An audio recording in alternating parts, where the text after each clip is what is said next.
This is chickpea curry and it's fantastic to eat during the week or even on the weekend if you want a quick snack or if you want to make this into a main meal. I've got some oil in a pan, vegetable oil, sizzle some cumin seeds. That'll take just a few seconds if your oil is hot enough. Cumin seeds are fantastic to add when you add it in the seed as well as in the powder, and we're going to add the powder later in this dish. When they start sizzling, it's time to add the onions. I've just diced my onions. You can have them sliced if you prefer. Once these are light golden brown, I want to add in my Madras curry paste. Now this is quite a fiery dish. It is in the medium to hot range, so if you prefer things a little bit milder, then why not try a tikka masala paste, or you can also add a mild curry paste as well. Because I've added a little bit of paste in and my spices will burn, I just want to sprinkle in a little bit of water. This will just protect my spices just for a few seconds before I add my other ingredients. The spices just are whole and ground spices preserved in oil. There's nothing else added apart from just a tiny bit of salt. Into that I also need to add some ground cumin powder as well.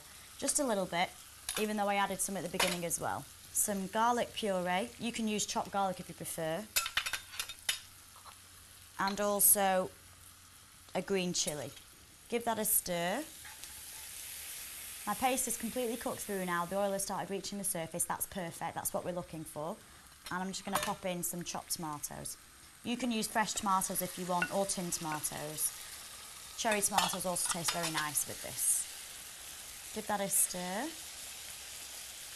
When the tomatoes have completely broken down and gone all mushy and created more of a sauce, we're ready to add in the main ingredient, our chickpeas. These are just tinned chickpeas. If you are going to use fresh chickpeas, then you have to soak them overnight first and then boil them. These have already been done, so they can go straight in. Make sure you stir this really well because we want our chickpeas to be completely coated in the masala. You can have this dish quite dry, the way I'm going to have it, or you can have it more saucy and just add in more water, and you do that at this stage now.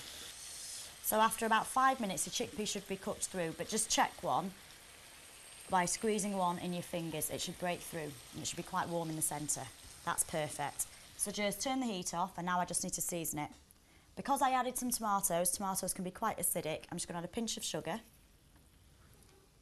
And I also want to add in a little bit of salt. There is already salt in the paste, so you don't need to add very much. And then finally, to liven everything up, I will just squeeze in the juice of half a lemon. And I want to stir in some herbs. So I'm going to use coriander because it's the nation's favourite herb. Works fantastically in this recipe. If you don't like coriander, then you can just leave it out. Roughly chop it. Sprinkle it on. Give it another final stir before you're ready to serve. I'm going to serve this chickpea curry just very simply with some naan bread. And of course, final garnish of coriander. There you have chickpea curry.